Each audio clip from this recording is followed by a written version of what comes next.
നീ എന്താടി ട്രാൻസ്ജെൻഡർ ആണോ, നീ എന്താ തടിച്ചാണോ, ഇയാൾക്ക് ഇങ്ങനെ ഈ ബോഡി ഷേമിംഗ് ആണെന്ന് പറഞ്ഞു. പെൺകുട്ടികളെന്നൊന്നും അയാൾ അവിടെ ചിരിച്ചുകൊണ്ട് നിപ്പുണ്ടെന്ന് പറഞ്ഞു ഇന്നലെ. ഇവൻ മരിച്ചതിന് ശേഷം അയാൾ അവിടെ ചിരിച്ചുകൊണ്ട് നിപ്പുണ്ടെന്ന്. നമസ്കാരം. മറ്റൊരു സിദ്ധാർത്ഥ കൂടി. നിതിൻ രാജിന്റെ മരണം നിങ്ങളെല്ലാവരും അറിഞ്ഞിരിക്കും. നഴ്സിംഗിന് പഠിക്കാൻ പോയ കുട്ടിയാണ്. ഇവിടെ ട്രിവാൻഡ്രത്ത് നെടുമങ്ങാടുള്ള കുട്ടിയാണ്. 19 വയസ്സ് എന്തോ ആണ്. കെട്ടിടത്തിന്റെ മകളിൽ നിന്ന് വീണ് മരിച്ചു, ആത്മഹത്യ ചെയ്തു എന്നാണ് പറയുന്നത്. രക്ഷാകർത്താക്കൾ ആരോപിക്കുന്നത് ഇത് കൊലപാതകമാണ് എന്നുള്ളതാണ്. സത്യം പറഞ്ഞാൽ ഇതൊരു കൊലപാതകം തന്നെയാണ്. കാരണം മറ്റൊന്നുമല്ല, ആ ഒരു പയ്യൻ ആ വീട്ടിന്റെ ഒരു അത്താണിയായിരുന്നു. അച്ഛൻ ഈ പറഞ്ഞ പെയിന്റ് പണിക്കാരൻ, അമ്മ തൊഴിലുറപ്പിന് പോകുന്ന അമ്മ. അപ്പോൾ അവർക്കെല്ലാം ഒരു അത്താണിയായിരുന്നു. അപ്പൊ ആ ഒരു മകൻ ആ ഒരു രീതിയിലേക്ക് ചിന്തിക്കണമെങ്കിൽ അതൊരു കൊലപാതകം തന്നെയാണ് എന്നുള്ളതാണ്. ഇതിനൊക്കെ ഉത്തരവാദിയായിട്ട് പറയുന്ന റാം എന്ന് പറയുന്ന ഒരു അലവലാതിയാണ്, ഒരു നാറി, ഒരു അധ്യാപകനായിട്ട് ഒരിക്കലും ഇരിക്കാൻ സാധിക്കാൻ പറ്റാത്ത സ്വഭാവ വൈകല്യമുള്ള ഒരു നാറി. അത് പെണ്ണെന്നില്ല ആണെന്നില്ല, എല്ലാവരും ജാതീയമായിട്ടും വംശീയമായിട്ടും ഈ നിറത്തിന്റെ പേരിലും ഈ പറയുന്ന ബോഡി ഷേമിംഗ് ഒക്കെ ചെയ്യുന്ന നിരന്തരം വിധവിധമായ ആദ്യമായിട്ടൊന്നല്ല, നിരന്തരമായിട്ട് ചെയ്തുകൊണ്ടിരിക്കുന്ന ഒരു വൃത്തികെട്ട ഹെഡ് ഓഫ് ദി ഡിപ്പാർട്ട്മെന്റ് എന്ന് പറയുന്ന വൃത്തികെട്ടവനാണ് അവൻ. ഈ പറയുന്ന ഈ നിതിൻ രാജ് വീണപ്പോൾ ഈ പറയുന്ന ഡെഡ് ബോഡി കണ്ടപ്പോൾ ഇത് ചിരിച്ചു എന്നാണ് പറയുന്നത്. അതായത് ഒരു പെൺകുട്ടിയുടെ, അവിടെ പഠിക്കുന്ന ഒരു പെൺകുട്ടിയുടെ അമ്മയുടെ വോയിസ് അത് വളരെ കൃത്യമായിട്ട് പറയുന്നുണ്ട് എന്തൊക്കെയാണെന്ന് പറഞ്ഞാൽ ആരാണ്. കാരണം ആ കുട്ടികൾക്കെല്ലാം പേടിയാണ്, ഒരൊറ്റ എണ്ണം വരുന്നില്ലല്ലോ. മുന്നിലോട്ടിറങ്ങി ഏതെങ്കിലും അവിടെ പഠിക്കുന്ന ഏതെങ്കിലും വിദ്യാർത്ഥിയോ പൂർവ്വ വിദ്യാർത്ഥി ആരെങ്കിലും വന്ന് ഇവർക്കെതിരായിട്ടോ കോളേജിനെതിരായിട്ടോ ഒരു കമാന്നൊരു അക്ഷരം മിണ്ടുന്നില്ല. കാരണം പേടിയാ. അത്രയ്ക്ക് ആ പേടിയെ കുറിച്ച് എന്തുകൊണ്ട് അവർ കമാന്നൊരു അക്ഷരം മിണ്ടുന്നില്ല എന്നതിനെ കുറിച്ചൊക്കെ ആ വോയിസിനകത്തുണ്ട്. വളരെ കൃത്യമായിട്ട് ആരാണ് ഇയാൾ എന്നതിനെ കുറിച്ച് വളരെ കൃത്യമായിട്ടുള്ള വോയിസ് കിടപ്പുണ്ട്. അത് ഞാൻ ഇതിനകത്ത് വയ്ക്കും. അതിന് മുമ്പേ ഇപ്പോ നിതിൻ രാജിന്റെ തന്നെ ഒരു വോയിസ് വന്നിട്ടുണ്ട്. ആ വോയിസ് നമുക്കൊന്ന് കേൾക്കാം. കൂട്ടത്തോടെ ആക്രമിക്കുന്ന സ്ഥലം ഉണ്ടല്ലോ നമ്മുടെ സ്റ്റാഫ് റൂം, എല്ലാം ഒന്നിനൊന്നിനും വെച്ചോ സ്റ്റാഫ് റൂമിലുള്ള അവിടെ കൊണ്ടിട്ടിട്ട് എന്തൊക്കെയാ പറയാൻ നോക്കി. എൻ്റെ അടുത്ത് പറഞ്ഞ് നീ ഗേറ്റിന് പുറത്തിറങ്ങി നിന്റെ കൈയും കാലും വിട്ടും, നീ കൈ ഇല്ലാണ്ട് നീ പിന്നെ ജീവിക്കേണ്ടി വരും. ഞാൻ പറഞ്ഞു സാറേ അതൊന്ന് കാണണമെന്ന് പറഞ്ഞു. അപ്പോൾ എല്ലാ സംഗീത മാം എല്ലാം എന്നെ തന്നെ നോക്കിയിരിക്കണം. അപ്പോൾ അജീഷ മാം പറഞ്ഞു നിതിൻ കൂളെന്ന് പറഞ്ഞു. എന്നാലും ശരിക്കും നിങ്ങളെല്ലാം കണ്ടില്ലേ, ഞാൻ അയാളുടെ ക്ലാസ്സും ശ്രദ്ധിച്ച് അയാൾ പറയുന്ന കാര്യങ്ങൾ നോക്കിക്കൊണ്ടിരിക്കുകയായിരുന്നു. എന്നെ വെറുതെ ഇനി ചേർത്തിയിട്ട് അമ്മേനെയും കളിയാക്കി, അമ്മയുടെ സർജറിയെയും കളിയാക്കിയിട്ട് അതിന് ശേഷം പറയണേ എൻ്റെ 3 മാർക്ക് കുറച്ചെന്ന പാരൻസിന് പോയി ഇത് കൊടുക്കാൻ, എൻ്റെ സർപ്രൈസായിട്ട് കൊടുത്തേക്കാം ഇൻസൾട്ട്. ഓക്കെ, ഞാൻ ക്ഷമിച്ച്, ഒരു പരിധിവരെ ക്ഷമിച്ച് ചെയ്യുന്നു, ഒറ്റ ക്ഷമിച്ച്. ഓരോ കുട്ടികളിലും പേപ്പർ കൊടുത്ത് വായിച്ചിടന്ന് ചെയ്യിക്കുന്നു. അത് ഓരോ സ്പെല്ലിങ്ങും പറഞ്ഞു. ഇതാണ് നിതിൻ രാജിന്റെ വോയിസ്. കണ്ടോ, ഇവന് 19ഓളം പേര് അടങ്ങുന്ന 100ഓളം പേരുണ്ട് ആ ക്ലാസ്സിനകത്ത്. അതിനകത്ത് ഇവനെ മാത്രം പിടിച്ചു നിർത്തിക്കൊണ്ട് ആക്ഷേപിക്കുകയാണ്. അതൊക്കെ അവന്റെ സ്ഥിരമായിട്ടുള്ള പണിയാണ് എന്നുള്ളതാണ്. നീ വെളിയിറങ്ങി നിന്റെ കയ്യും കാലും വെട്ടിയിടുമെന്ന് പറഞ്ഞിരിക്കുന്നത്. ഇവന്റെ ഗുണ്ടയാണ്. ഇവന്റെ ഫോട്ടോ നിങ്ങൾ എവിടെയെങ്കിലും കണ്ടിട്ടുണ്ടോ? ഞാൻ സത്യം നല്ല രീതിയിൽ തിരഞ്ഞു. ഇവനൊരു ഫോട്ടോ പോലും മീഡിയയിൽ കാണുന്നില്ല. അത്രയ്ക്ക് പിന്നീട് ഇൻഫ്ലുവൻസ് ഉള്ള ആളാണോ ഇവൻ? ഈ പറയുന്ന എന്തോ തേങ്ങയായിക്കോട്ടെ നാറി. അപ്പൊ ഇനി മറ്റൊരു വോയിസ് ഞാൻ ഇവിടെ വയ്ക്കുന്നത് കൃത്യമായിട്ട് നിങ്ങൾ കേൾക്കണം. അതിനകത്ത് വളരെ കൃത്യമായിട്ട് എന്താണ് ആ കോളേജിൽ നടക്കുന്നത്, എന്തൊക്കെ നിയമലംഘനമുണ്ട് അവിടെ, ഇതെല്ലാം നടക്കും. ഡ്രഗ്സ് ഉൾപ്പെടെ, ഡ്രഗ്സ് ആക്കട്ടെ, ഹണി ട്രാപ്പ് ആയിക്കോട്ടെ, എല്ലാം, കഞ്ചാവ്, എല്ലാ കേസും, റാഗിങ്, എല്ലാ കേസും ഈ പറയുന്ന കോളേജിൽ നടക്കുന്നുണ്ട് എന്നുള്ളത്. ഇതിന്റെ അകത്ത് ഈ സ്റ്റാഫുകൾ ഉൾപ്പെടുന്ന സംഗീത എന്ന് പറയുന്ന ഈ റാം എന്ന് പറയുന്ന ആളാദ്യം സസ്പെൻഡ് ചെയ്തിട്ടുണ്ട്. എല്ലാ നിയമലംഘനവും അവിടെ നടക്കുന്നുണ്ട് എന്നുള്ളത് ആരും പുറത്ത് പറയാം. നമ്മുടെ ഒരു ഗുണ്ടാ വിളയാട്ടമാണ് നടക്കുന്നത്. ആ ഒരു വോയിസ് ഞാൻ വയ്ക്കുന്നത് കേട്ടു നോക്കും. പിന്നെ എന്റെ മോളും പഠിക്കുന്ന അവിടെ തന്നെയാണ്, ഈ അഞ്ചരക്കണ്ടി മെഡിക്കൽ കോളേജിൽ. അവളും ഫസ്റ്റ് ഇയർ തന്നെ. ഇവിടെ ക്ലാസ് പിടിച്ച കുട്ടി തന്നെയാണ് മരിച്ചത്. അപ്പൊ അവനെ മെന്റലി ഭയങ്കര ടോർച്ചറിങ് ആയിരുന്നു. ആണല്ലേ? ടോർച്ചറിങ് എന്ന് വെച്ച് കഴിഞ്ഞാ മാക്സിമം സഹിച്ചു. മോള് പറഞ്ഞിട്ടുണ്ടോ ഈ വിവരമൊക്കെ വീട്ടില്? പറഞ്ഞിട്ടുണ്ട്. എന്തായിരുന്നു ഇങ്ങനെ ചെയ്യാനുണ്ടായ വിഷയം? എന്താണ് ലാസ്റ്റ് ആയിട്ട് ചെയ്യാനുണ്ടായ വിഷയം എന്താന്ന് അറിയത്തില്ല. ഇവൻ അത്യാവശ്യം നല്ലോണം പഠിക്കുന്ന കുട്ടിയാ. അത്യാവശ്യം നല്ലോണം ക്ലാസ്സിൽ ആൺകുട്ടികളിൽ തന്നെ അത്യാവശ്യം നല്ലോണം പഠിക്കുന്ന കുട്ടിയാ. പിന്നെ സീനിയേഴ്സ് ആയിട്ട് എന്തോ റാഗിങ് ഒക്കെ ആയിരുന്നു ആദ്യം ബോയ്സ് ഹോസ്റ്റലില്. ഭയങ്കര റാഗിങ്ങും കാര്യങ്ങളും ഒക്കെ ആയിട്ട് അവൻ പ്രതികരിച്ചു തോന്നുന്നു. അത് കഴിഞ്ഞിട്ട് സീനിയേഴ്സ് പറഞ്ഞു ഇവന്റെ ഫ്രണ്ട്സിനോട് ആരോടും ഇവനോട് മിണ്ടരുതെന്ന്. അങ്ങനെ ഇവര് 20 ആൺകുട്ടികളെ കണ്ടേ ഉള്ളൂ, 80 പേരെങ്ങാണ്ടാന്ന് തോന്നുന്നു ക്ലാസ്സില്. അപ്പൊ 20 ആൺകുട്ടികളെ ഉള്ളതിൽ ഈ ഇത്രയും കുട്ടികൾ ഇവനോട് മിണ്ടൂല. ഇവൻ ക്ലാസ്സിൽ ഇരിക്കാൻ ചെന്ന് കഴിഞ്ഞാൽ ഇവൻ ആ ബെഞ്ചിൽ ഇരിക്കാതിരിക്കാൻ ഇവന്മാര് തള്ളുവോ അതും ഇതൊക്കെ ചെയ്യാന്ന്. പെൺകുട്ടികളാ ഇവനോട് മിണ്ടുള്ളൂ. അല്ല ഇത്രയും കുട്ടികൾ ഒറ്റക്കെട്ടായിട്ട് എതിർക്കാനുള്ള കാരണം ക്ലാസ്സിലെ സീനിയേഴ്സ് പറഞ്ഞു ഇവനുമായിട്ട് ബന്ധപ്പെട്ട് പോകരുതെന്ന്. അവര് പേടിച്ചാണ് അങ്ങനെ ചെയ്തത്. പക്ഷെ ക്ലാസ് റൂമിൽ വരുമ്പോ മിണ്ടാം, അതും ഇവര് മിണ്ടിയെന്ന് പറഞ്ഞു. അതാണ് ഞാൻ ചോദിച്ചത്. അങ്ങനെ ഇവൻ സിക്ക് റൂമിലാണ്, പിന്നെ സിക്ക് റൂം ഉണ്ടല്ലോ ഹോസ്പിറ്റലിന്റെ, മെഡിക്കൽ കോളേജിന്റെ ഹോസ്പിറ്റലിലെ സിക്ക് റൂമിലാണ് ഇവൻ താമസിച്ചുകൊണ്ടിരുന്നതെന്നാണ് പറയുന്നത്. ഓ പാവം. ഹോസ്റ്റലിലല്ലാന്ന്. അത് ശരി. ഈ ഒരു അധ്യാപകനാണോ ഈ റാം സാർ? മറ്റേ സംഗീത എന്ന് പറഞ്ഞ ആ പുള്ളിക്കാരത്തിന്റെ കാര്യം എന്റെ മോക്ക് അറിയില്ല, ഇവരോടൊന്നും പറഞ്ഞിട്ടില്ല എന്ന് പറഞ്ഞു. പിന്നെ ഓഫീസില് സ്റ്റാഫ് റൂമിൽ പോയിട്ട് അവനെ എന്തോ കർത്തവെന്നോ എന്തൊക്കെയൊക്കെ വിളിച്ച് അധിക്ഷേപിച്ചെന്ന് അവൻ പറഞ്ഞിട്ടുണ്ടെന്ന് പറഞ്ഞു. എന്നിട്ട് ഇത് കംപ്ലൈന്റ് ചെയ്തിട്ടും അവര് നടപടിയൊന്നും എടുത്തില്ലേ? ഇവര് കംപ്ലൈന്റ് ഒരു ദിവസം ഇപ്പൊ ഈ കഴിഞ്ഞ ഇടയ്ക്ക് ഇവർക്ക് ഫസ്റ്റ് ഇന്റേണൽ കഴിഞ്ഞതിന് ശേഷം പേരന്റ്സ് മീറ്റിംഗ് വെച്ചിട്ടുണ്ടായിരുന്നു. ഫെബ്രുവരി 25-നാണ് എന്റെ ഓർമ്മ. അപ്പൊ ഇവന്റെ അച്ഛനും അമ്മയും വന്നിട്ടില്ല. അച്ഛൻ പറയുന്നില്ലേ കരഞ്ഞ്. അപ്പൊ അവര് വന്നില്ലാത്തോണ്ട് ഇയാള് ഈ റാംസാർ എന്ന് പറഞ്ഞ വ്യക്തി പിറ്റേ ദിവസം കോളേജിൽ വന്നു. കോളേജിൽ വന്നിട്ട് ക്ലാസ്സിൽ വന്നിട്ട് ഇവനോട് പറഞ്ഞെന്ന്, നിന്റെ അച്ഛൻ വന്നില്ല, നിന്റെ ഇന്റേണൽ മാർക്ക് CE മാർക്ക് കുറയ്ക്കുമെന്ന്. CE മാർക്ക് കുറയ്ക്കും, നിനക്ക് CE മാർക്ക് തരില്ല, നിന്റെ പേപ്പർ എടുത്തിട്ട് വരാൻ പറഞ്ഞു എന്ന്. Answer paper. എന്നിട്ട് ആൻസർ പേപ്പർ എടുത്തിട്ട് ഇയാൾ അത് ഫുൾ അവിടെ അതങ്ങ് വായിച്ചിട്ട് അധിക്ഷേപിക്കുക. അത് ശരി. ക്ലാസ് റൂമിൽ ഈ 80-85 പിള്ളേര് പഠിക്കുന്ന ക്ലാസ് റൂമിൽ നിന്നിട്ട് ഈ കൊച്ചിനെ നിന്നങ്ങ് അധിക്ഷേപിക്കുമെന്ന് പറഞ്ഞു. എല്ലാ തരത്തിലും അധിക്ഷേപിച്ചു അതിനെ, നിറത്തിന്റെ പേരിലും. അയാൾക്ക് ബോഡി ഷേമിങ്. ഇവരുടെ കൂടെ പഠിക്കുന്ന ഒരു പെൺകുട്ടി ഉണ്ട്, അവള് അത്യാവശ്യം നല്ല തടിയുള്ളതാ. നീ എന്താടി ട്രാൻസ്ജെൻഡർ ആണോ, നീ എന്താ തടിച്ചാണോ, ഇയാൾക്ക് ഇങ്ങനെ ഈ ബോഡി ഷേമിങ് ആണെന്ന് പറഞ്ഞു. പെൺകുട്ടികളൊന്നുമില്ല ഇയാൾക്ക്. അപ്പൊ വേറെ ആരും ഇയാൾക്കെതിരെ കംപ്ലൈന്റ് ചെയ്തിട്ടില്ലേ? ഈ ഒരു പേടിയാണ്, എല്ലാവർക്കും പേടിയാ ഇയാളെ. CE മാർക്ക് കുറയ്ക്കും, പിന്നെ നിങ്ങൾ പോയി ചത്താലും ഞങ്ങൾക്കൊരു കുഴപ്പമില്ല, ചാടി ചാവുന്നവര് ചാടി ചത്തോ ഒരു കുഴപ്പമില്ല, ഇതൊക്കെയാ ഇയാള് പറയുന്നേന്ന്. ഇയാൾക്ക് ഒരു വിഷയം, ഇയാള് നമ്മള് ചന്തയിലുള്ള ആൾക്കാര് അവരെയും പറയരുത്, അത്രയും തരം താണ വർത്താനാന്ന് പറഞ്ഞു ഇയാളുടെ വായിന്ന് വരുന്നേ. നിലവാരം ഇല്ലാത്തവനാണല്ലേ. അപ്പൊ ഈ മരണശേഷം എങ്കിലും കൂടെ പഠിച്ച കുട്ടികളൊക്കെ പ്രതികരിച്ചോ? ആരും ഒന്നും പ്രതികരിച്ചിട്ടില്ല. ആൺകുട്ടികളൊക്കെ ഇന്നലെ തന്നെ ഹോസ്റ്റൽ ഒഴിഞ്ഞ് സ്ഥലം വിട്ടെന്ന് പറഞ്ഞു. എന്തെങ്കിലും പറയേണ്ടി വരുമോ എന്ന് പേടിച്ചായിരിക്കും. എല്ലാരും പോയിന്ന്. ഇന്നിപ്പോ ഇവര് കുറച്ച് പെൺകുട്ടികളുണ്ട്, ഇവരോട് ഇപ്പൊ നാളെ ഹോസ്റ്റലിൽ വിടണമെന്നാണ് പറഞ്ഞിരിക്കുന്നത്. ഹോസ്റ്റലിൽ നിന്ന് പൊക്കോ, ഇനി വിഷു കഴിഞ്ഞ് പിറ്റേ ദിവസം ക്ലാസ് ഉള്ളൂ, അപ്പൊ വന്നാ മതി എന്ന് പറഞ്ഞു. അപ്പൊ മോളൊന്നും പോന്നിട്ടില്ല, അവര് നാളെ രാവിലെ പോരുള്ളൂ. അപ്പൊ ഇന്നിപ്പം ബോഡി ജസ്റ്റ് ഒന്ന് ഇവരെ കാണിച്ചു ആ കുട്ടീന്റെ. അന്നേരം അവന്റെ അളിയനാന്ന് തോന്നുന്നു എന്നിട്ട് ഇങ്ങനെ വന്നിട്ട് ഇവരോട് പറഞ്ഞെന്ന്, മക്കളെ നിങ്ങൾക്ക് എന്തെങ്കിലും അറിയാമെങ്കിൽ ഒന്ന് പറ മക്കളെ, ഞങ്ങളുടെ ഈ കുറച്ച് തെളിവൊക്കെ ഉണ്ട്, എന്തെങ്കിലും ഒന്ന് പറയാനൊക്കെ പറഞ്ഞെന്ന്. കരഞ്ഞുകൊണ്ട്. അപ്പൊ അന്ന് ഞാൻ പറഞ്ഞില്ല, ഈ പേപ്പർ ഇങ്ങനെ ഇയാള് ഇട്ട് എന്തൊക്കെയോ ഇവനെ കുറെ അപമാനിച്ചു കഴിഞ്ഞപ്പോ ഇവൻ എന്തോ ഐ ഡോണ്ട് ലൈക്ക് എന്തോ ഒരു ഈ കോളേജിന് എന്തോ ഒരു ഇത് കൂട്ടി പറഞ്ഞു. ദേഷ്യം വന്നിട്ട് അത്രയും അപമാനിച്ചു. അന്നേരം അവന് ദേഷ്യം. അപ്പൊ തന്നെ പ്രിൻസിപ്പാളിന്റെ റൂമിലേക്ക് നീ വാന്ന് പറഞ്ഞ് ഇയാള് വലിച്ചു പിടിച്ച് കൊണ്ടുപോയിന്ന്. അത് ശരി. ഇതൊക്കെ ഈ വിവരമൊക്കെ വീട്ടിൽ പറഞ്ഞിട്ടുണ്ടായിരുന്നല്ലേ? എല്ലാം പറഞ്ഞിട്ടുണ്ട്, എല്ലാ കുട്ടിയും എല്ലാം വീട്ടിൽ. ഞാനിപ്പോ ഇന്നിപ്പോ അവരുടെ അച്ഛനും പെങ്ങളും പറയുന്നത് കേട്ടിട്ട് മൊത്തം കുട്ടി വീട്ടിൽ പറഞ്ഞിട്ടുണ്ട്.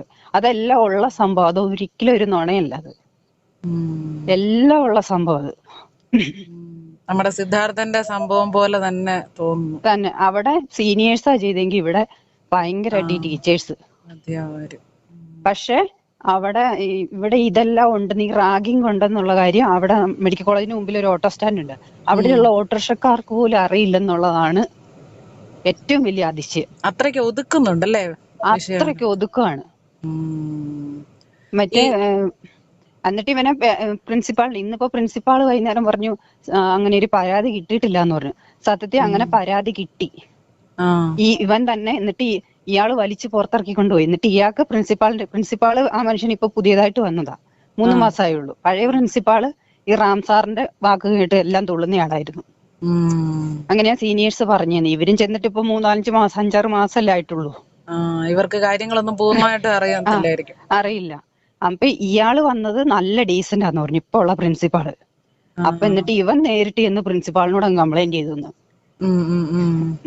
ഇങ്ങനെ ഇന്ന പോലെയാണ് സംഭവം, സാർ എന്നെ ഭയങ്കരമായിട്ട്, എന്നിട്ട് അത് കഴിഞ്ഞ് പിന്നെ ക്ലാസ്സിൽ വന്ന ഒരു ഒന്നൊന്നര ആഴ്ചത്തേക്ക് ഒരു കുഴപ്പമില്ല, ഡീസന്റ് ആയി വന്ന് ക്ലാസ് എടുത്തിട്ട് പോകുന്നു. അപ്പൊ വാൺ ചെയ്തിട്ടുണ്ടായിരുന്നായിരിക്കും. വാൺ ചെയ്തു എന്ന് അവൻ പറഞ്ഞെന്നാ പറഞ്ഞെ, സാർ ഇങ്ങനെ പേടിപ്പിച്ചു എന്നൊക്കെ. ഈ സംഭവത്തിന് ശേഷം ഈ റാം എന്ന് പറയുന്ന ആള് പ്രതികരിച്ചോ? അയാൾ അവിടെ ചിരിച്ചുകൊണ്ട് നിപ്പുണ്ടെന്ന് പറഞ്ഞു ഇന്നലെ. ഇവൻ മരിച്ചതിന് ശേഷം അയാൾ അവിടെ ചിരിച്ചുകൊണ്ട് നിപ്പുണ്ടെന്ന്.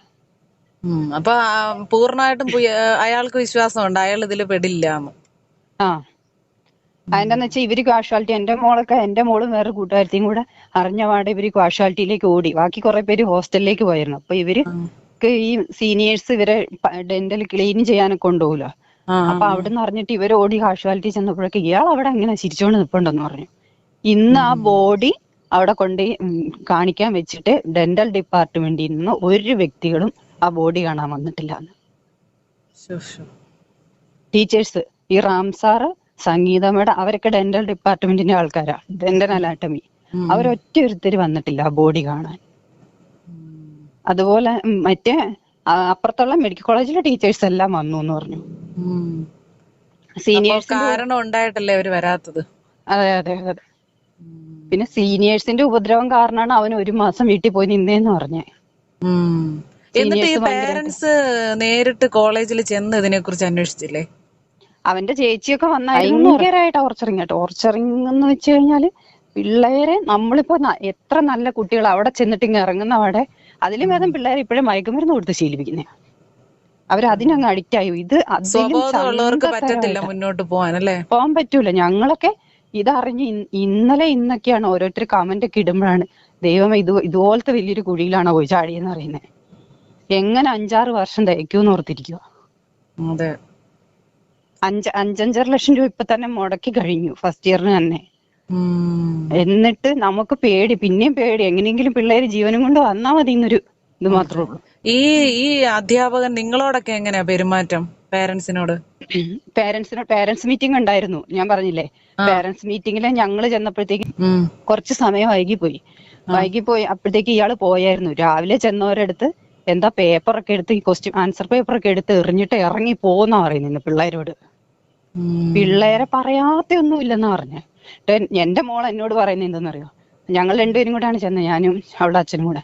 നിങ്ങളൊന്നും പറയില്ലേ, റാം സാർ അതും ഇതൊക്കെ പറയും, നിങ്ങളുടെ വായിന്ന് ഒന്നും മിണ്ടരുത്, നിങ്ങളത് കേട്ടോണ്ടേ വരാവുള്ളൂ, ഒരക്ഷരം പറയരുത്, പറഞ്ഞ സാറ് എന്നെ അവിടെ കോളേജിലിട്ട് ടാർഗറ്റ് ചെയ്യും, ഒന്നും മിണ്ടല്ലേ എന്നാ പറയുന്നേ. ഞങ്ങള് മാനസിക പീഡനമാണ് പിള്ളേർക്ക് കൊടുത്തോണ്ടിരിക്കുന്നത്. ഒരാളിങ്ങനെ ഒരു കുറെ ആൾക്കാരെ സമൂഹത്തിൽ കിടന്ന് ഇങ്ങനെ അപമാനിക്കുമ്പോഴേ അതൊരിക്കലും നമ്മുടെ മനസ്സിൽ നിന്ന് പോകൂല. പിന്നെ ഇന്നലെ ഉച്ചയ്ക്ക് ഓഫീസിലേക്കാണെന്നും പറഞ്ഞ് ഓഫീസിലേക്ക് പോണെന്ന് ഇവരുടെ കൂട്ടുകാരത്തിനോട് പറഞ്ഞായിരുന്നു. അപ്പൊ ഇന്നലെ പോയോ ഇല്ലയോ, എന്തിനാണ് പോയെന്നൊന്നും ഞങ്ങൾക്ക് അറിയില്ല. പോയോന്നും അറിയത്തില്ല ഇവർക്കാർക്കും. ഇനി ക്ലാസ് ഇന്നലെ 2 മണി വരെ ഉണ്ടായിരുന്നു. ഇന്നായിരുന്നു പിന്നെ ഡെന്റൽ അനാട്ടമിന്റെ പരീക്ഷ പറഞ്ഞിരുന്നേ. ഇന്നലെ 2 മണി വരെ ക്ലാസ് ഉണ്ടായിരുന്നു. എന്നിട്ട് ഓഫീസിലും പോണെന്നാണ് ഇവൻ പറഞ്ഞെന്ന് പറഞ്ഞു. അപ്പൊ അവസാനമായിട്ട് ഇതിനെ കുറിച്ച് ഒരു സൂചനയൊന്നും തന്നില്ല? അല്ല, ഓഫീസിൽ പോയിട്ടുണ്ടോ എന്നുള്ളതൊക്കെ CCTV അവിടെ ഉണ്ടല്ലോ. ഓഫീസിൽ പോയെന്നൊന്നും ഇവർക്കറിയില്ല എന്ന് പറഞ്ഞു. അവിടെ ഡ്രഗ്സ്, ഇപ്പൊ അവരുടെ അച്ഛൻ പറയുന്ന പോലെ ഡ്രഗ്സും എല്ലാം ഉണ്ട്. അത് അവിടെ തോട്ടക്കാര് പറഞ്ഞു. പിന്നെ ഞങ്ങള് മീറ്റിങ്ങിന് ചെന്നപ്പോ ടീച്ചേഴ്സും പറഞ്ഞു ഇവിടെ കിട്ടാത്ത സാധനം ഒന്നുമില്ല, പിള്ളേര് ചീത്തയാവേണ്ട എല്ലാ സാധനവും ഇവിടെ ഉണ്ടെന്ന്. അതുകൊണ്ട് നിങ്ങൾ സൂക്ഷിച്ചാൽ നിങ്ങൾക്ക് കൊള്ളാന്ന് കുറച്ച് ടീച്ചേഴ്സ്, നല്ല ടീച്ചേഴ്സ് ഞങ്ങളടുത്ത് പറഞ്ഞു. ഇങ്ങനെ ഒരു വലിയ പ്രശ്നം കഴിഞ്ഞ് ഇത്രയും കാര്യങ്ങളൊക്കെ നിങ്ങൾക്ക് ബോധ്യപ്പെട്ട സ്ഥിതിക്ക് പേരൻസ് എല്ലാം കൂടെ എന്തെങ്കിലും ഒരു തീരുമാനം എടുത്തിട്ടുണ്ടോ? ഇവർക്കെതിരെയുള്ള ഒരു പ്രതിഷേധമോ? അതിന് പേരൻസ് ആർക്കും അറിയില്ല, ഒരു ഗ്രൂപ്പ് പോലും ഇല്ല പേരൻസിന്. പരസ്പരം നിങ്ങൾക്ക് സഹകരിക്കാനുള്ള ഒരു വഴിയെ ഉണ്ടാക്കിയിട്ടില്ല അവര്? ഇല്ല, പേരൻസ് ആർക്കും അറിയത്തില്ല. വാട്സ്ആപ്പ് ഗ്രൂപ്പ് ഒന്നും ഇല്ലേ? ഇല്ല, പേരൻസിന് ഒരു ഗ്രൂപ്പില്ല. ടീച്ചേഴ്സും പാരന്റ്സും ആയിട്ടൊരു ഗ്രൂപ്പ് പോലും ഇല്ല. അത് ശരി. ആകെ ഉള്ളത് എന്തോ പിള്ളേരും ടീച്ചേഴ്സും ആയിട്ട് ഒരു ഗ്രൂപ്പും കണ്ടുണ്ട്. ഞങ്ങൾക്കൊന്നും ഇതുവരെ ഒരു ടീച്ചറുടെ നമ്പറോ ഒന്നും അറിയത്തില്ല. അവിടെ നടക്കുന്ന എന്താണെന്ന് ആർക്കും അറിയില്ല. അവിടെ ഇതുപോലെ ഒരാഴ്ച കഴിഞ്ഞപ്പോഴത്തേക്കും എന്റെ മോക്കൊക്കെ വുമൺസ് ഹോസ്റ്റലില് ഭയങ്കര പ്രശ്നം. വാർഡൻ രാത്രി 9 മണിക്ക് ശേഷം സീനിയർ വിദ്യാർത്ഥികളെ കൂട്ടി മീറ്റിംഗ് വെക്കുന്നു. എന്തോ എന്നൊരു പരിപാടി ഉണ്ടായിരുന്നു, അതിന് ഡാൻസ് കളിക്കണം എന്ന് പറഞ്ഞു. കൂടാത്തവരെ അങ്ങനെ ചെയ്യും ഇങ്ങനെ ചെയ്യും എന്നൊക്കെ പറഞ്ഞു. എന്നിട്ട് ഇവൾ എന്നെ വിളിച്ചു പറഞ്ഞു, അമ്മ ഇങ്ങനെ അവരിങ്ങനെ പറയാ, ഞങ്ങൾക്കാണെങ്കിൽ നാളെ പരീക്ഷയുണ്ട്, എന്നെ ചെയ്യും എന്നൊക്കെ പറഞ്ഞു. എന്നിട്ട് 9 മണിക്ക് ശേഷം രാത്രി, അങ്ങനെ ഒരു നിയമം ഇല്ലല്ലോ. 9 മണിക്ക് ശേഷം ഒരു മീറ്റിംഗ് സീനിയേഴ്സിന്റെ കൂടെ വെക്കേണ്ട ആവശ്യമില്ലല്ലോ, പേരൻസിനെ അറിയിക്കാണ്ട്. എനിക്ക് ദേഷ്യം വന്നു. ഞാൻ എന്നിട്ട് വിളിച്ചു പിറ്റേ ദിവസമായപ്പോ വാർഡനെ, നിങ്ങൾ 9 മണിക്ക് ശേഷം ഇന്ന് എന്തിനാണ് മീറ്റിംഗ് വെച്ചതെന്ന് ചോദിച്ചു. ഞാൻ നമ്പർ നിങ്ങൾ ഏത് കുട്ടീനെ, ഞാൻ പറഞ്ഞു ഏത് കുട്ടീൻ്റെന്ന് അറിഞ്ഞിട്ട് വേണല്ലോ ഇനിയിപ്പൊ അതിന് പൊരിക്കാന്ന് ചോദിച്ചു. അങ്ങനെ തന്നെ ചോദിച്ചു ഞാന്. നമുക്ക് ആ സിദ്ധാർത്ഥന്റെ പ്രശ്നം വന്നേ പിന്നെ ഇതിപ്പോ ഞാനിപ്പോ ചെയ്തറിനെ വിളിച്ചെന്ന് പറഞ്ഞാൽ അവൾക്ക് പറ്റാക്കൂരും അവിടെ. ഇനി അടുത്ത വർഷം ഇപ്പൊ തന്നെ ഇതുങ്ങള് നീറ്റ് എഴുതി 2 വർഷം നീറ്റിന് വേണ്ടിയൊക്കെ കളഞ്ഞ് കഷ്ടപ്പെട്ട് ഈ നീറ്റ് എഴുതുന്ന പിള്ളേർക്ക് തന്നെ ഒരു മാനസിക പ്രശ്നം വരും. എന്നുവെച്ചാൽ ഇവര് 2 വർഷം അതുപോലെ കഷ്ടപ്പെട്ട് ഭയങ്കരമായി മെന്റലി ഭയങ്കര വിഷമമൊക്കെ കഴിഞ്ഞിട്ടാണ് ഇവര് ചെല്ലുന്നത്. ആ ഒരു ഇതുപോലും ഇവരെടുത്ത് കാണിക്കുന്നില്ല. എന്നിട്ട് ഇതുങ്ങൾ ചെന്ന് കഴിഞ്ഞിട്ടുണ്ടെങ്കിൽ ഇതുപോലത്തെ ടീച്ചർമാരുടെ കയ്യിലാണ് ചെന്ന് വീഴുന്നത്. പറയണ്ട, അവൻ അനുഭവിക്കാവുന്നതിന്റെ മാക്സിമം അനുഭവിച്ചു, അതിനുശേഷം അവൻ അത്രയൊന്ന് പ്രതികരിച്ചതെന്ന്. അവിടുത്തെ ടീച്ചേഴ്സ് ഞാൻ മനസ്സിലാക്കി എങ്ങനെയാണെന്നറിയോ, മെഡിക്കൽ കോളേജിലെ അല്ല, ഡെന്റലിലെ ടീച്ചേഴ്സ് ഇതുങ്ങളെ വെറും നമ്മള് പിശക്കാർക്ക് വഴിയരികെ എത്തി പറഞ്ഞു കൊടുക്കുമ്പോ എങ്ങനെയാ ഒരു പുച്ഛാണ് ഇതുപോലെ വേണമെങ്കിൽ മതി എന്നുള്ള രീതിയിൽ ഇവരെന്തോ ഒരു ഔദാര്യം കൊടുക്കുന്ന പോലെ. അന്ന് ഇതുങ്ങൾ അത്ര കഷ്ടപ്പെട്ട് ഇതാക്കി ഇരുന്ന് പഠിച്ച് ചെല്ലുന്ന കുട്ടികളാണെന്നോ അല്ലെങ്കിൽ ഇവര് എന്തേലും പഠിച്ചൊന്നും ആക്കണമെന്നോ ഒന്നും ഉള്ള ഇതില്ല. ഇന്നാ പ്രിൻസിപ്പാൾ പറയാ കൊച്ച് പരാതി കൊടുത്തിട്ടില്ലാന്ന്. അതേപോലും പരാതിയും കൊടുത്ത് അയാള് വിളിച്ചത് ഈ റാംസാറിനെ വിളിച്ച് ചീത്തയും പറഞ്ഞതാണ്. എന്നിട്ട് അയാള് പറയാണ് അവിടെ ഒന്നും ആരും കംപ്ലൈന്റ് ചെയ്തിട്ടില്ല. കംപ്ലൈന്റ് ചെയ്താൽ പിന്നെ അവിടെ നിൽക്കാൻ പറ്റൂല. ഇനി ആയാലും അഞ്ചരക്കണ്ടി മെഡിക്കൽ കോളേജിൽ പഠിക്കാൻ പോണ കുട്ടികള് സൂക്ഷിച്ചും കണ്ടും പോയില്ലെങ്കിൽ നല്ല ഇതാണ്. അവിടെ ശ്രദ്ധിക്കണം. MBBS. പിന്നെ ഒരു കാര്യം എന്താന്ന് വെച്ചാ അവിടെ ഈ ഇൻസ്പെക്ഷൻ വരുമല്ലോ, ഇൻസ്പെക്ഷന് വരുമ്പോ നേഴ്സിംഗിലെ കുട്ടികളെ കൊണ്ടിരുത്തിയാണ് റിപ്പോർട്ട് ഉണ്ടാക്കുന്നത്. ഈ കഴിഞ്ഞ ഇടയ്ക്ക് ഉണ്ടായ സംഭവമാണ് അത്. ഇന്നൊരാൾ കമന്റിൽ ഇട്ടിട്ടുണ്ട് കേട്ടോ, ഏഷ്യാനെറ്റിലെ ഒന്നില്. എന്നിട്ട് നേഴ്സിംഗിലെ കുട്ടികളെ കൊണ്ടിരുത്തിയിട്ടാണ് അവിടെ, അതാണ് തട്ടിപ്പ് അവിടെ നടക്കണേ. മെഡിക്കൽ കോളേജ് റാഗിങ് കാരണം നിർത്തിപ്പോയെന്നാണ് പേര്. MBBS ഇന്നലെ ആ കൊച്ചു മരിച്ചിട്ട് കുറെ നേരം കാണാണ്ട് കിടന്നു എന്നാണ് പറയുന്നത്, കുറച്ച് സമയം. അതിന് ശേഷമാണ് കണ്ടത്. അപ്പോഴത്തേക്കും ഒക്കെ കുറെ ബ്ലഡ് ഒക്കെ പോയിട്ടുണ്ടായിരുന്നു. പിന്നെ ഇവര് നെഗറ്റീവ് ബ്ലഡിനുള്ള ആളൊക്കെ ചെന്നപ്പോഴത്തേക്കുമാണ് മരിച്ചത്. കുറച്ച് സമയം ആരും കാണാണ്ടൊക്കെ കിടന്നു. ഇത് മിക്കവാറും ഒരു ലെറ്റർ പോലും ഇല്ലാത്ത സ്ഥിതിക്ക് അത് ഓഫീസ് റൂമിൽ ചെന്ന് അവിടുന്ന് പെട്ടെന്നുണ്ടായ ഒരു പ്രഷറിന്റെ പുറത്ത് ചെയ്തതാകാനാ സാധ്യത. അതെ അതെ അതെ, അങ്ങനെ തന്നെയാണ് എനിക്കും തോന്നുന്നത്. ഇന്നലെ എന്തോ ഒരു ഭയങ്കരമായിട്ട് ഇവനെ ടോർച്ചർ ചെയ്യുന്ന എന്തോ ഒരു രീതി അവിടെ സംഭവിച്ചിട്ടുണ്ട്. പിന്നെ മാർക്ക് കുറയ്ക്കും, നിനക്ക് മാർക്ക് തരില്ല. അവൻ പഠിക്കുന്ന കുട്ടിയാ. അവൻ ആ 1 മാസം ഞാൻ പറഞ്ഞില്ലേ സീനിയേഴ്സിന്റെ ഉപദ്രവം മൂലം വീട്ടിലിരുന്നിട്ട് അവൻ അത്യാവശ്യം നല്ല മാർക്ക് മേടിച്ചു. കുറെ ടീച്ചേഴ്സൊക്കെ അവനെ സപ്പോർട്ട് ചെയ്യുന്ന ടീച്ചേഴ്സൊക്കെ അവന് നോട്ട് അയച്ചു കൊടുക്കും, വൈവേ പഠിപ്പിക്കും. അതെല്ലാം പഠിപ്പിച്ച് അവൻ നല്ല മാർക്ക് സ്കോർ ചെയ്തവനാ. ആ കൊച്ചിന് പഠിക്കണം എന്ന് നല്ല ആഗ്രഹമുള്ള കൊച്ചാ. പിന്നെ അതുപോലെ തന്നെ എല്ലാ കാര്യവും വീട്ടിൽ തുറന്നു പറയുന്ന ഒരു കൊച്ചാ. എന്തെങ്കിലും തരികിട പരിപാടി ഉള്ളവരാണെങ്കിൽ ഇപ്പോഴത്തെ ആമ്പിള്ളേരൊക്കെ വല്ലതും വീട്ടിൽ തുറന്നു പറയുമോ? അതെ, ഇങ്ങനെ തന്നെയായിരുന്നു. ഈ സിദ്ധാർത്ഥന്റെ കാര്യം പറഞ്ഞ പോലെ തന്നെ ഞാൻ അവരുടെ അമ്മയുടെ ഒന്ന് സിദ്ധാർത്ഥന്റെ വീഡിയോ ചെയ്ത് കണ്ടായിരുന്നോ? അമ്മയായിട്ട് ഞാൻ സംസാരിച്ചു. അപ്പൊ അവരുടെ കണ്ണ് ഇതുവരെ തോർന്നിട്ടില്ല, ഒരിക്കലും അത് തോരയില്ല. ഇങ്ങനെ ഓരോ വിഷയം ഉണ്ടാകുമ്പോഴും ഇനി ആർക്കും ഇത് സംഭവിക്കരുത് എന്ന് പറയുന്നതല്ലാതെ ഒരു രീതിയിലല്ലേ മറ്റൊരു രീതിയിലെല്ലാം സംഭവിച്ചുകൊണ്ടിരിക്കുക.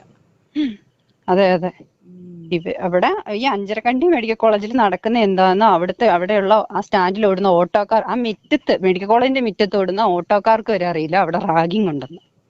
പക്ഷെ അവിടെ ഡ്രഗ്സ് ഉണ്ടെന്നുള്ള കാര്യം അവർക്ക് എല്ലാവർക്കും അറിയാം. ഡ്രഗ്സ് ഇഷ്ടം പോലെ ഉണ്ട് അവിടെ. ഏതായാലും ഈ കാര്യങ്ങളൊക്കെ ഇങ്ങനെ ഒരു സംഭവം ഉണ്ടായത് കൊണ്ടെങ്കിലും പുറം ലോകം അറിയട്ടെ. അതെ അതെ, ഇനിയുള്ള പിള്ളേർക്കായാലും ഇനി വരാനിരിക്കുന്ന പിള്ളേർക്കായാലും ഒരു ഉപകാരമാവുമെങ്കിലേ നമ്മൾ പറയുന്നോണ്ട്. തീർച്ചയായിട്ടും ഈ ഡീറ്റെയിൽസ് എല്ലാം പുറത്തറിയണം. ഇത് കേൾക്കേണ്ടവരുടെ അടുത്തോട്ട് ചെല്ലണം. ഇത് അതാണ് ഞങ്ങൾ ആദ്യം കുട്ടീനെ ചേർക്കാൻ പോയപ്പോഴും ഞങ്ങളവിടെ റാഗിങ് ഉണ്ടോ എന്നൊക്കെ അന്വേഷിച്ചപ്പോ ഒരു റാഗിങ്ങും ഇല്ല, ഒന്നുമില്ല എന്നൊക്കെയാണ് പറയുന്നത്. ഒന്നുമില്ല, റാഗിങ്ങും ഇല്ല, നല്ല കോളേജാ, അങ്ങനെ ഇങ്ങനെയാ എന്നൊക്കെ പറഞ്ഞതിന് ശേഷം റാംസാറ് ബോഡി ഷേമിങ് ഭയങ്കരമായിട്ട് ബോഡി ഷേമിങ്ങാ. പെൺകുട്ടികളെന്നില്ല ആൺകുട്ടികളെന്നില്ല, നീ എന്താ ട്രാൻസ്ജെൻഡർ ആണോ എന്നൊക്കെയാ ചോദിക്കുന്നത്. അങ്ങനെയൊക്കെയാണ് ഒരു അധ്യാപകൻ സംസാരിക്കുന്നത്. മരിച്ചു എന്നല്ല, അവര് കൊന്നതാണ് അയാൾ. അത്രേ ഉള്ളൂ. ശരിയാണ്. ജീവിക്കണമെന്നും പഠിക്കണമെന്നും ആഗ്രഹിച്ചു പോയ വെച്ചല്ലേ. അവന്റെ അച്ഛൻ പറയുന്നില്ല, അവൻ UK അത്രയ്ക്ക് അവൻ മുൻകൂട്ടി കാര്യങ്ങൾ തീരുമാനിച്ചെല്ലാം ഉറപ്പിച്ചിട്ട് പഠിക്കാൻ പോയവനാണ്. നമ്മുടെ കുട്ടികളെ പോലെ ജസ്റ്റ് ഇതൊന്ന് കഴിയണമെന്ന് മാത്രമല്ല, അവൻ അതും കഴിഞ്ഞിട്ട് എന്താ ചെയ്യണ്ടേന്നുള്ളത് വരെ അവൻ തീരുമാനിച്ചു കഴിഞ്ഞു. സഹിക്കാൻ പറ്റത്തില്ലാത്തോണ്ടല്ല ശീതല, അവൻ മാക്സിമം സഹിച്ചു. മാക്സിമം എന്ന് പറഞ്ഞു കഴിഞ്ഞാൽ അവന് എന്തൊക്കെ ഇവര് ചെയ്യാൻ പറ്റുമോ അതുപോലെ ഇയാൾ അപമാനിക്കേണ്ട രീതിയിലെല്ലാം അപമാനിച്ചു.